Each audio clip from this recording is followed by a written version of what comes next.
Super hit పాటలతో తనకంటూ ఓ ముద్ర వేసుకున్న పాటల రచయిత. ఒకప్పుడు ఆయన రాసిన పాటలతో ఓ తరం ఊగిపోయింది. కులశేఖర్ మరణం అనేక ప్రశ్నలను రేకెత్తిస్తోంది. కీర్తిలత గారు, కులశేఖర్ గారి మరణం అనే దాని మీద మీరేమంటారు? ఒకనాటి స్టేజ్లో ఒక లెవెల్కి వెళ్ళిన వ్యక్తి ఫైనాన్షియల్గా లో అయినప్పుడు కులశేఖర్ గారి విషయంలో ఎక్కడో బాగా డిస్టర్బ్ అయ్యి డిప్రెషన్కి లోనయ్యి ఒంటరితనంతో ఉండి ఎన్నో అద్భుతమైన పాటలు రాశారు. ప్రేమలేఖ రాసా నీకు అంది ఉంటదని ఒక సినిమా తీశారు. అక్కడి నుంచి ఆయనకి స్ట్రగుల్ స్టార్ట్ అయింది. ఏ కారణాల వల్ల ఒకే సినిమాతో ఆయన అంత డిప్రెషన్కి లోనయ్యారు అనేది మాత్రం. అందరికీ నమస్కారం, నేను Swarupa Potlapalli. Welcome to I dream. Super hit పాటలతో తనకంటూ ఓ ముద్ర వేసుకున్న పాటల రచయిత కులశేఖర్ జీవితం విషాదంగా ముగిసింది. 53 చిన్న వయసులోనే ఆయన కన్నుమూశారు. అసలు ఒకప్పుడు ఆయన రాసిన పాటలతో ఓ తరం ఊగిపోయింది. ఎంతోమందికి గొప్ప హిట్స్ ఇచ్చారు ఆయన. అలాంటి వ్యక్తి మానసిక రుగ్మత కారణంగా దొంగతనం వంటి కేసుల్లో కూడా ఇరుక్కోవాల్సిన పరిస్థితి వచ్చింది. కులశేఖర్ మరణం అనేక ప్రశ్నలను రేకెత్తిస్తోంది. ప్రస్తుతం నాతో పాటు సినీ నటి, ప్రొడ్యూసర్ కీర్తిలత గారు ఉన్నారు. అసలు ఈరోజు కులశేఖర్ మరణం నుంచి కొత్త తరం ఏం నేర్చుకోవాలి, ఇబ్బందులు ఎదురైనప్పుడు ఎలా నిలబడాలి, సినిమా హిట్ అయినా ఫట్ అయినా దాన్ని ఎలా తీసుకోవాలి, ఇలాంటి విషయాలన్నీ ఆమెను అడిగి తెలుసుకుందాం. మేడం నమస్తే. నమస్తే అండి. కీర్తిలత గారు, మీరు కూడా సినిమా ఇండస్ట్రీలో ఉన్నారు. కులశేఖర్ గారి మరణం అనే దాని మీద పెద్ద చర్చ జరుగుతుంది. దీని మీద మీరు ఏమంటారు? కులశేఖర్ గారు ఒకప్పుడు ఒక యూత్ని, ఇండస్ట్రీని ఒక ఊపారు. ఆయన పాటలతో అసలు ఆ రోజుల్లో ఉన్న స్కూల్స్ కానీ కాలేజీలలో కానీ గాజువాక పిల్ల, చిత్రం సినిమా కానీ, నువ్వు నేనుతో మొదలైన ఆయన ప్రస్థానం ఎన్నో సినిమాలు, చిత్రం, జయం, సంతోషం, భద్ర, బొమ్మరిల్లు లాంటి ఎన్నో సినిమాలతో ఆయన ఒక ఉచ్చ స్థితికి, అంటే ఒక పీక్స్కి వెళ్ళిపోయారు సక్సెస్లో. అంటే పాటలంటే, లిరిక్స్ అంటే కులశేఖర్ గారివే అన్న స్టేజ్కి వెళ్ళారు. అంత సక్సెస్ వచ్చిన తర్వాత ఎవరైనా సరే, ఒక ఈ సినీ ఇండస్ట్రీ అనే కాదు, ఏ ఫీల్డ్లో అయినా ఒక సక్సెస్ చూసిన తర్వాత ఎప్పుడైతే డౌన్ఫాల్ స్టార్ట్ అవుతుందో, దాన్ని మనం సక్సెస్ని ఎట్లయితే మనం ఫేస్ చేసి హ్యాపీగా ఫీల్ అవుతామో, ఫెయిల్యూర్ వచ్చినప్పుడు కూడా మనం దాన్ని అంతే దీనికో తీసుకుంటే మన మానసిక పరిస్థితి, మన హెల్త్ కానీ అన్నీ బాగుంటాయి. కానీ ఆ స్టెబిలిటీ అందరికీ ఉండదు. పీక్స్ చూసి వచ్చిన చాలామందిలో మనం 90% పీపుల్స్లో చూస్తే ఎట్లుంటుందంటే మానసికంగా చాలా కృంగిపోతారు. ఈవెన్ రాజకీయ నాయకులలో కూడా కనిపిస్తూ ఉంటుంది. అంటే మినిస్టర్స్గా, మంత్రులు, మన ఎమ్మెల్యేస్గా వీళ్ళు ఒక స్టేజ్కి వెళ్ళి సడన్గా పదవి వెళ్ళిపోయి వాళ్ళకంటూ ఒక ఇంపార్టెన్స్ తగ్గుతున్న టైంలో అసలు ఏంటి మేము ఒంటరి అయిపోయామని కానీ, లేదంటే డిప్రెషన్కి లోన్ అవ్వడం కానీ, ఇట్లాంటివి చాలా ఫేస్ చేస్తూ ఉంటారు. అదే కులశేఖర్ గారిలో మనకు కనిపిస్తూ ఉంది. ఎందుకంటే సడన్గా ఫ్రెండ్స్ అందరూ దూరం అవ్వడం, లేకపోతే ఆయన్ని పలకరించే వాళ్ళు లేకపోవడం, ఒకనాటి స్టేజ్లో ఒక లెవెల్కి వెళ్ళిన వ్యక్తి తనకి ఫైనాన్షియల్గా లో అయినప్పుడు ఇంకొకరిని హెల్ప్ అడగలేని పరిస్థితికి రావడం. ఎందుకంటే ఆయన ఆత్మాభిమానం అడ్డు రావడము, లేకపోతే నేను వాళ్ళని హెల్ప్ అడిగితే వాళ్ళు నన్ను ఇంకా ఎలా చూస్తారో అనుకోవడము. ఎప్పుడైతే ఒక మనిషి మంచి సక్సెస్లో ఉన్నప్పుడు ఆ మనిషిని దెబ్బతీయాలని చూసే శక్తులు చాలా ఉంటాయి వెనకాల. సక్సెస్ అనేది వస్తుంది అంటే శత్రువులు పెరుగుతున్నారనే అర్థం. పక్కనే ఉంటూ చేసేవాళ్ళు ఉంటారు, దూరంగా ఉండి చేసేవాళ్ళు ఉంటారు, ఎన్నో నిందలు వేసేవాళ్ళు ఉంటారు. బట్ అన్నిటినీ సమంగా తీసుకోగలగాలి.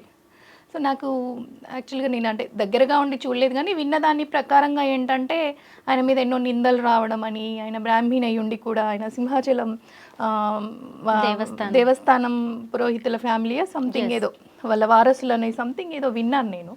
అది అంటే ఆ ఫ్యామిలీ నుంచి వచ్చి కూడా బ్రాహ్మిన్స్ని హేట్ చేస్తాడని అని అన్ని అనవసరమైన అబద్ధపు వార్తలు రాసినప్పుడు కానీ ఇది కానీ ఆయన జీర్ణించుకోలేకపోయి చాలా ఫేస్ చేశారు అని విన్నాను. కానీ ఇండస్ట్రీ అనేది ఎంత లైఫ్ ఇస్తుందో దాన్ని మనం కరెక్ట్గా కాపాడుకోగలిగితేనే నిలబడుతుంది. మనమంతా స్థితప్రజ్ఞతతో ఉండాలి. గెలుపు ఓటములని సమంగా తీసుకోగలగాలి. అంటే ఇది ఒక సినీ ఇండస్ట్రీ అనే కాదు, రాజకీయం అనే కాదు, దేంట్లోనైనా మనం చేసే ప్రతి అడుగులో ప్రతి పనిలో సక్సెస్ ఉంటుంది, పడిపోవడం ఉంటుంది. ఎప్పుడు సక్సెస్ఫుల్గా ఉండము, ఎప్పుడు డౌన్ స్టేజ్లోనే ఉండము. మనకు వచ్చే దాన్ని బట్టి స్వీకరిస్తూ ఉండాలి, మళ్ళీ దాన్ని పడిలేస్తూ అట్లా ఒక కెరటం లాగా పడిలేస్తూ మనం వెళుతూ ఉండాలి. ఓకే, ఎప్పుడు మనమే ఉండాలనుకున్నా కాదు కదా, దాన్ని స్వీకరించాలి. ఓకే, ఈ టైంకి మనకి టైం అయిపోయింది, మన నెక్స్ట్ జనరేషన్ దాన్ని ఫాలో చేస్తుంది. ఇప్పుడు మనకు ఫ్యామిలీలో ఉన్నాం, మన ఫాదర్ ఉన్నారు, మనం చిన్న పిల్లల నుంచి ఎత్తుకొని పెంచుతారు, పెద్ద అవుతాము. మనం పెద్ద అయ్యాక ఖచ్చితంగా బాధ్యతలు మనం తీసుకోవాల్సి వస్తుంది. మనం తీసుకోము, నేనే చూసుకోవాలి అంటే వాళ్ళకి కూడా అవ్వదు కదా. డెఫినెట్గా నెక్స్ట్ జనరేషన్కి షిఫ్ట్ చేయాల్సిందే బాధ్యతలన్నింటినీ.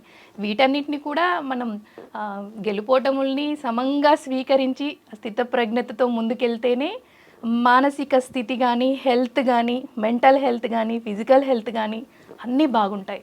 నా కులశేఖర్ గారి విషయంలో ఎక్కడో బాగా డిస్టర్బ్ అయ్యి, డిప్రెషన్కి లోనయ్యి, ఒంటరితనంతో ఉండి తన బాధని ఇంకొకరితో షేర్ చేసుకోకపోవడం వల్ల మెంటల్గా డిస్టర్బ్ అయ్యారు అని అందరికీ దూరం అయిపోవడం వల్ల ఎవరికి ఇన్ఫర్మేషన్ లేకపోవడం, ఇన్ఫర్మేషన్ ఉన్నవాళ్ళు పట్టించుకోకపోవడం, ఇవన్నీ కూడా ఆయనలో ఇలాంటి పరిస్థితికి దారి తీసాయని మాత్రం నాకు అనిపిస్తుంది. కీర్తి గారు, కులశేఖర్ గారి మరణం తర్వాత ఆయనకి సంబంధించిన అనేక విషయాలు బయటకు వస్తున్నాయి. ఆయన జర్నలిస్ట్గా ఈనాడు సంస్థలో తన కెరీర్ మొదలుపెట్టారు. అదే రామోజీరావు గారు తీస్తున్న సినిమా చిత్రంలో ఆయన ఫస్ట్ సినిమా అదే గాజు వాక్కు పిల్ల మేం గాజులోళ్ళం కాదా. అసలు ఆ పాటనైతే మనం ఎప్పటికీ మర్చిపోలేం. అలాంటి ఆయన ఎన్నో అద్భుతమైన పాటలు రాశారు. ఇప్పటికి కూడా మనలాంటి వాళ్ళం ఎన్నో గుర్తు చేసుకుంటూ ఉంటాం. ఎందుకంటే మన కాలేజ్ డేస్లో ఉన్నాం మనం ఆ టైంకి. ఆయన కెరీర్ కూడా పీక్స్ టైంలో ఉన్నప్పుడు. అయితే ఆ తర్వాత ఆయన 2007లో ప్రేమలేఖ రాసానికి అంది ఉంటుందని ఒక సినిమా తీశారు. అక్కడి నుంచి ఆయనకి స్ట్రగుల్ స్టార్ట్ అయిందండి. అక్కడి నుంచి ఇబ్బందులు అనేవి మొదలయ్యాయి. నేను ఈ ప్రశ్న మిమ్మల్ని ఎందుకు అడుగుతున్నానంటే, మీరు కూడా ఒక సినీ నటి, తర్వాత మీరు సినిమా కూడా ప్రొడ్యూస్ చేశారు, మీరు ఒక ప్రొడ్యూసరు. ఇలా ఒక సినిమా తీసి కానీ లేదంటే ఇంకేదైనా పని చేసి మల్టీ టాస్కింగ్ అనేది తప్పదు సినిమా ఇండస్ట్రీలో. అది ఫ్లాప్ అయినప్పుడు దాన్ని ఎలా తీసుకోవాలంటారు? మల్టీ టాస్కింగ్ అంటే ఎవరైనా సరే ఇంకా ఒక స్టెప్ని మించి ఇంకొక స్టెప్ వెయ్యాలి, మెట్టు మీద మెట్టు ఎక్కాలని ట్రై చేస్తారు. అలాగే తను లిరిసిస్ట్గానే కాకుండా డైరెక్షన్గా చేస్తే తనకి ఆ ఇంట్రెస్ట్ ఉండవచ్చు, చేసి ఉంటారు. బట్ ఫైనాన్షియల్గా కానీ ఆ మూవీ హిట్ కాకపోవడమో లేకపోతే అవన్నీ అదే చెప్పాను కదా, ఇప్పటిదాకానే మనం డిస్కస్ చేసుకున్నాం. మెంటల్ స్టెబిలిటీ అనేది చాలా ఇంపార్టెంట్. మెయిన్ ఏంటంటే ఇన్ని రోజులు గెలుపుని చూసి సడన్గా డౌన్ఫాల్ అవ్వడము అంటే ఒక ఓటమిని కూడా అంతే ఇదిగా స్వీకరిస్తే బాగుండేదేమో అని నాకు అనిపించింది.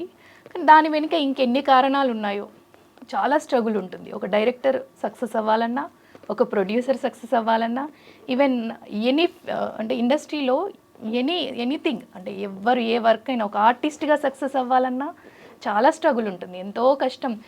ఒక 10 ఏళ్ల తర్వాత లైఫ్ రావచ్చు, ఒకే సినిమాతో లైఫ్ రావాలని కూడా రూల్ లేదు కదండి. ఇంకా చేస్తుంటే ఒకటి పోతుంది, 2 పోతుంది, 3వది సక్సెస్ అవ్వచ్చు. అట్లా మరి ఆ టైంలో ఏమైంది అనేది మనకు కరెక్ట్గా తెలియదు. కానీ బాగా డిప్రెషన్కి లోనయ్యారని మాత్రం అర్థమవుతుంది. ఒకే సినిమాతో సక్సెస్ అనేది రావాలని రూల్ ఏం లేదు. రెండో సినిమా చేయొచ్చు, మూడో సినిమా చేయొచ్చు, రెండో దాంతో రావచ్చు, మూడో దాంతో. ఆ పేషెన్స్తో మనం పట్టువదలని విక్రమార్కుల్లాగా ప్రయత్నిస్తే తప్పకుండా ఏదో ఒక రోజు విజయం వరించక మానదు. కానీ మరి ఏ కారణాల వల్ల ఒకే సినిమాతో ఆయన అంత డిప్రెషన్కి లోనయ్యారు అనేది మాత్రం ఎవరికి అర్థం కాని విషయం. ఎందుకంటే ఆ సినిమాలో వర్క్ చేసిన వాళ్ళకి మాత్రమే తెలిసి ఉంటుంది. యాక్చువల్లీ ఇప్పుడు చాలామంది ప్రొడ్యూసర్స్ సినిమా ఇండస్ట్రీలో మేము సినిమాలు తీయాలని వస్తారు. అలాగే నేను కూడా యాక్చువల్లీ నేను ఆర్టిస్ట్ని అయినప్పటికీ నాకు కథ నచ్చడంతో సినిమా తీశాను. ఎన్నో స్ట్రగుల్స్ ఉంటాయి, ఎన్నో ఒడిదుడుకులు ఉంటాయి, అన్నీ తట్టుకొని రిలీజ్ దాకా వెళ్తుందా. యాక్చువల్గా నన్ను చూసి నేను కామన్గా ఆర్టిస్ట్గా చేసేదాన్ని కదా, దాంట్లో కూడా నేను అంటే పర్ఫెక్ట్గా లైఫ్ అంటూ నిజంగా సక్సెస్ అయిన అని నేను ఫీల్ అవ్వలేదు. అంటే అందరూ గుర్తుపడతారు, మంచి సినిమాలు చేశాను, అంతా చేశాను, కానీ నేను ఈ క్యారెక్టర్ నాకు నచ్చిన క్యారెక్టర్ చేశాను, నాకు లైఫ్ వచ్చింది అని నేను ఎప్పుడు కూడా నాకు ఆ లోటు ఉండింది, ఇంకా ఉండింది.